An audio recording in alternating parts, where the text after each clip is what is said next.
Hi, I'm Jenny from the plot, and this is my allotment. Welcome to my lady garden. Honestly, I go away to Cornwall for a couple of days, and when I come back, look at my giant onions. Look at them! Look at how much they've grown! It's like magic. I'm lying, of course. These onions were given to me by Pete Trenouth. Of course. And let me just do a little compare and contrast to my own biggest onion.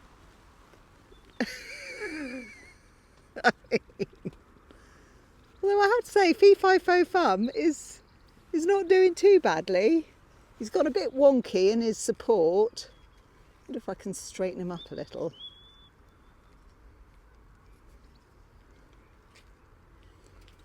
No, he doesn't want to be straight. No, he wants to be wonky. And he's got a little ladybird friend. Cute!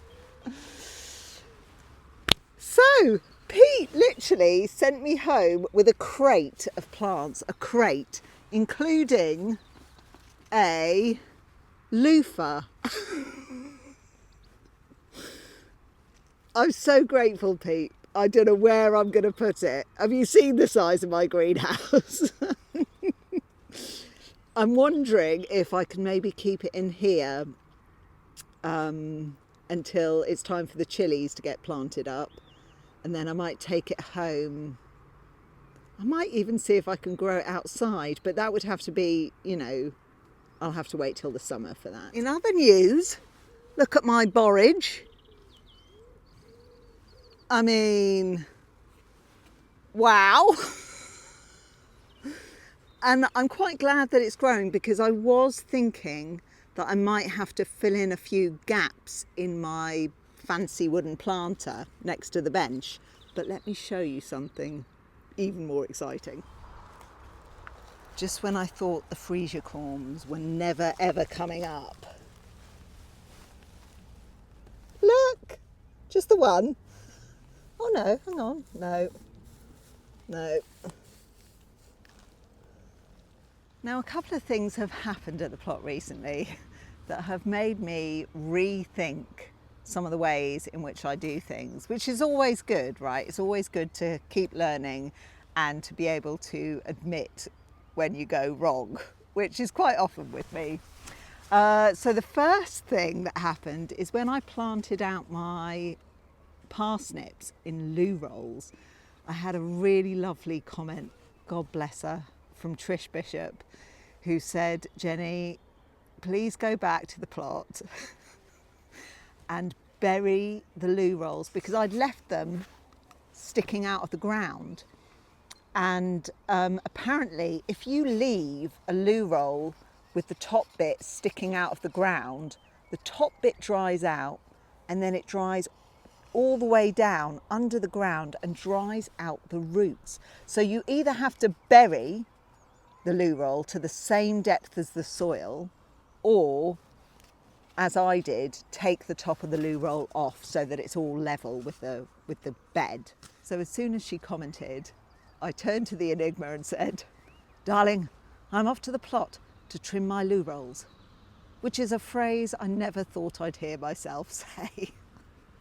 And I did. I came back, I ran round with my scissors and I trimmed all the tops of my loo rolls, from the parsnips, from the leeks, from the sweet peas. And I'm wondering if that is one of the reasons why some of the sweet peas struggled really badly, is because they were getting dried out right down to the roots. So I'm rethinking how much sowing I do in loo rolls. This is a big shift for me. I think it's wise. I think I will still use some loo rolls for sowing, but I'm going to be a little bit more selective about what I use them for and obviously how I plant them out. So that was hopefully disaster averted. The next thing that happened at the plot is an actual disaster. And it's to do with my early potatoes, my rocket potatoes and my Anya potatoes. Now 4 days ago I checked on my earlies and they all looked great. And that was just 4 days ago. Yesterday, when I came to look at my early potatoes, they looked like this.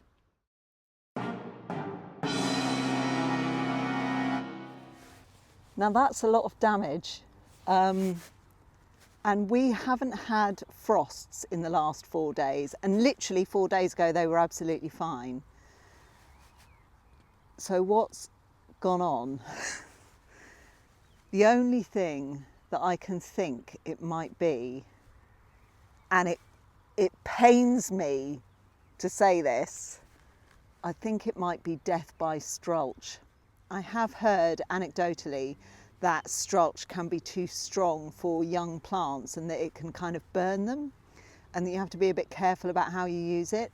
Last year I was a lot more sparing with my Strulch because I put it everywhere and it's expensive, so I think I must have spread it more thinly.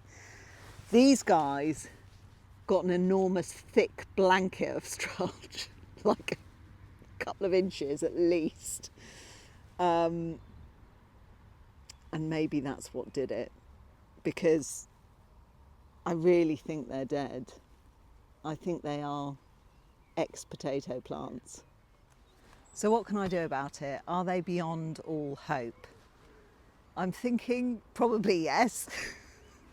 But what I'm going to try, just to see, I've got nothing to lose, I'm going to take the Strulch off the tops and I'm going to replace it with just some regular old straw and see if they come back.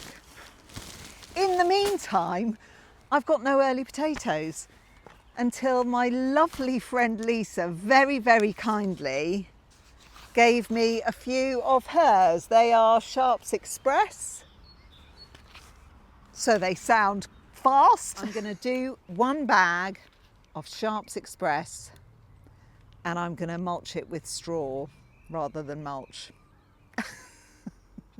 So let's do that now. First, let's see what we can do to rescue these deceased spuds. You never know, there might be a miracle, there might be.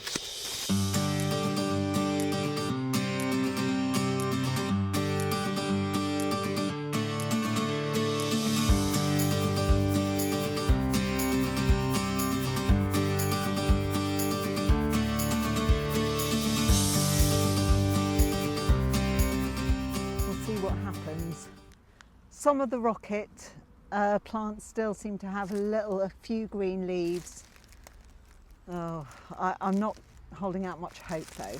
Right, let's get some earlies going that we know are going to work.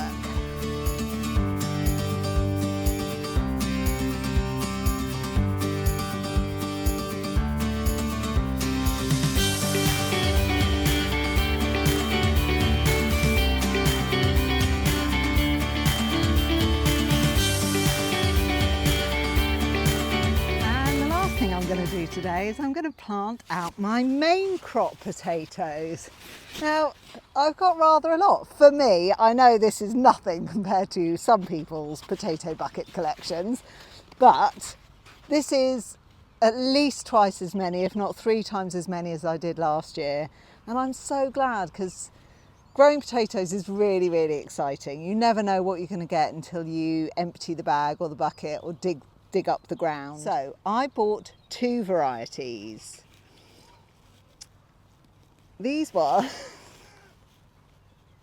with the green chits and these ones with the purpley chits. I didn't label them, of course. I know one of them's Cara and one of them's Baby Lou. I think the purpley chits are Baby Lou and the green chits are Cara, but I'm not 100% sure. So we're just going to have to see what grows. The other potatoes that I have are from Cassie of Cassie's Allotment Journey. And she sent me some incredible pink fir apples, which I know are all the rage in the allotment YouTube world. I haven't had these chitting as long, possibly only a couple of weeks, but they have started. So I think I'm going to plant them. I think they'll be absolutely fine because they've definitely, they've definitely got very small chits on. So it means they're alive and they'll grow. So I need 3 bags for the green chits, 3 for the purple chits, and then I've got 4 pink fir apples.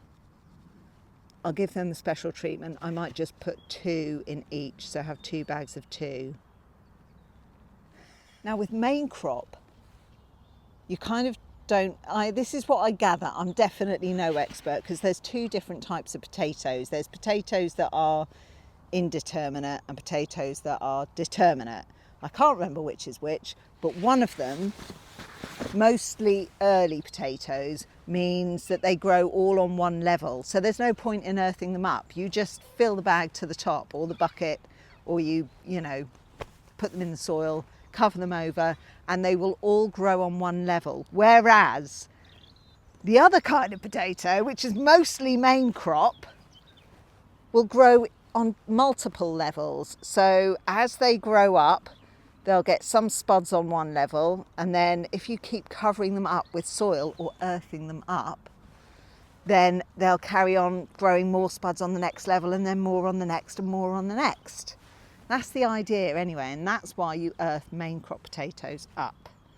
So what I'm going to do is I'm going to fill the bags with just a little bit of compost, maybe a fifth, stick in my spuds, cover them over with earth, and then when I see them growing up through that, I will earth them up again until we get to the top of the bags. Sound like a plan? Let's do it.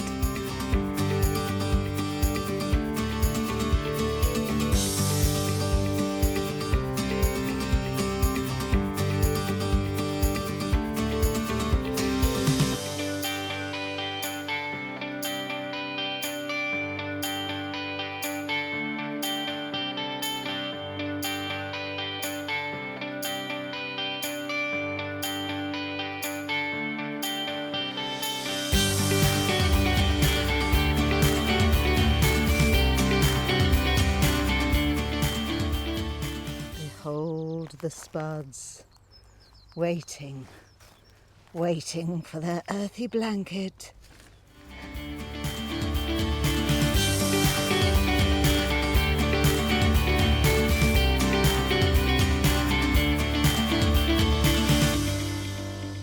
Well, that is now all the spuds in.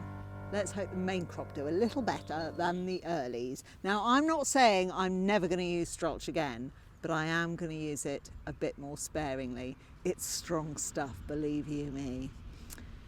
Before I go, one last thing to show you. My first dahlia. Little wins people. Take care. See you next time. Bye.